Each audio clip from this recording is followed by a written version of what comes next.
Você sabia que Mussolini, antes de ser um líder fascista na Itália, foi um jornalista radical filiado ao Partido Socialista? Pois é, a história de Benito Mussolini é cheia de reviravoltas, e hoje você vai entender como um jornalista socialista chegou ao poder na Itália como um ditador totalitário e fascista. Mussolini nasceu em 1883, em uma pequena cidade na região central da Itália. Sua família era de origem simples, seu pai era um operário e sua mãe uma professora. Ao longo da sua infância, o jovem Mussolini teve amplo contato com as lutas sociais devido à aproximação do seu pai, Alessandro Mussolini, com as suas causas operárias, filiando-se aos partidos de esquerda. Ao longo do século XIX, a Itália vivia um contexto onde 74% da população era analfabeta e apenas 2% da sociedade italiana tinham direito de voto e controle político. Próximo à virada do século XIX para o século XX, os movimentos socialistas tomaram força e se espalharam em grande parte da Europa, criando uma desestabilização nas oligarquias liberais italianas. No início da sua vida adulta, em meados de 1902, Mussolini saiu da Itália para viver na Suíça, onde se aprofundaria em seus estudos ligados à luta sindical. Mas a viagem, além disso, também serviu para fugir do serviço militar obrigatório. Ainda na Suíça, Mussolini iniciou uma carreira jornalística, na qual tomou posições consideradas radicais sobre a forma como os movimentos operários deveriam alcançar o poder. Ele defendia uma luta armada pela força. Eventualmente, Mussolini acabou se vendo obrigado a retornar à Itália, onde realizou o serviço militar obrigatório por 2 anos.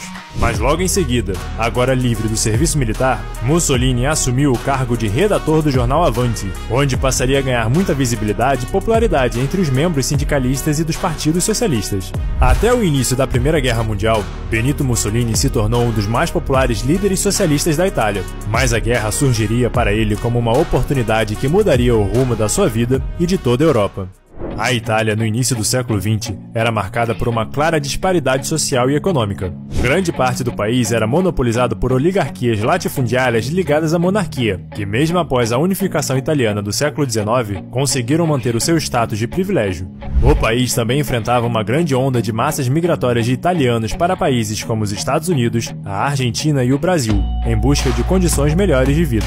A solução da crise social encontrada pela monarquia italiana foi a implementação da política imperialista, tal qual as demais potências europeias vinham praticando ao longo dos últimos séculos.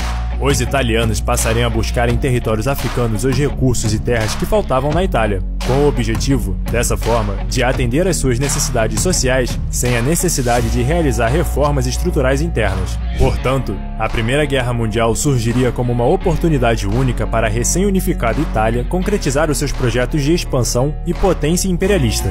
Mussolini enxergou nesta oportunidade uma visão que seria chamada de futurista e que levaria a uma revolução dos modos de viver na sociedade italiana.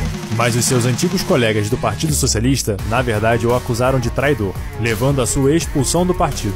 Mussolini, na verdade, foi financiado pela oligarquia italiana e pelo governo britânico para que continuasse a publicar artigos favoráveis à guerra, levando ao surgimento do Popolo d'Italia, seu novo jornal e principal canal de comunicação e propaganda da guerra. Após acordos secretos firmados com os britânicos e franceses, o exército italiano entra na Primeira Guerra Mundial em maio de 1915, ao lado das tropas da Entente, com a promessa de receber em troca mais territórios.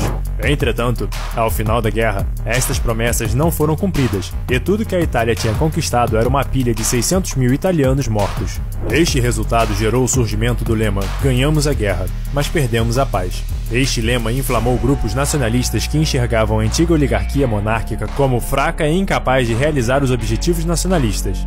Esta crise se somou ao crescente número de greves e revoluções dos partidos comunistas que engoliram a Europa após o início da Revolução Russa de 1917. O norte da Itália, local onde se concentrava a maior parte das indústrias do país, estaria sendo tomado por revoltas comunistas. O governo oligárquico liberal se viu encurralado e decidiu se aliar aos movimentos nacionalistas italianos para enfrentar as revoltas comunistas no norte do país. Todo este caos interno serviu como oportunidade para Mussolini, na qual passou a se tornar a voz do conservadorismo nacionalista italiano, movimentando multidões com seus artigos explorando os sentimentos de insatisfação da sociedade no pós-guerra. Esta força política levaria, em 1919, ao nascimento do Fasci Italiani di Combattimento, o precursor do Partido Fascista Italiano, fundado por Benito Mussolini.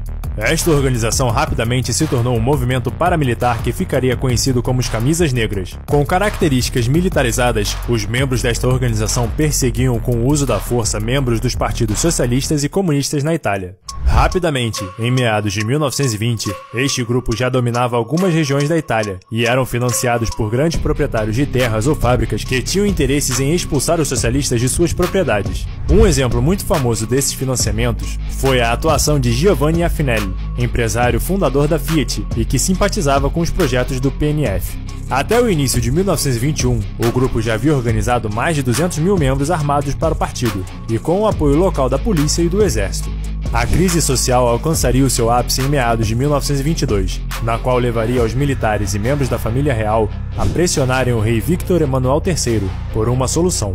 Mussolini conseguiu enxergar a fragilidade do governo e organizou um movimento que ficaria conhecido como a Marcha sobre Roma. Milhares de camisas negras marcharam em direção à capital com o objetivo de pressionar o governo e nomear Mussolini como primeiro-ministro da Itália. Como os militantes não sofreram nenhuma resistência da polícia ou do exército, o rei Victor Emanuel III não teve outra escolha, senão nomear Benito Mussolini como primeiro-ministro da Itália no dia 28 de outubro de 1922. Como primeiro-ministro, Mussolini buscou implementar medidas de centralização do poder através da criação da Milícia e Segurança Nacional, assim como o Grande Conselho Fascista.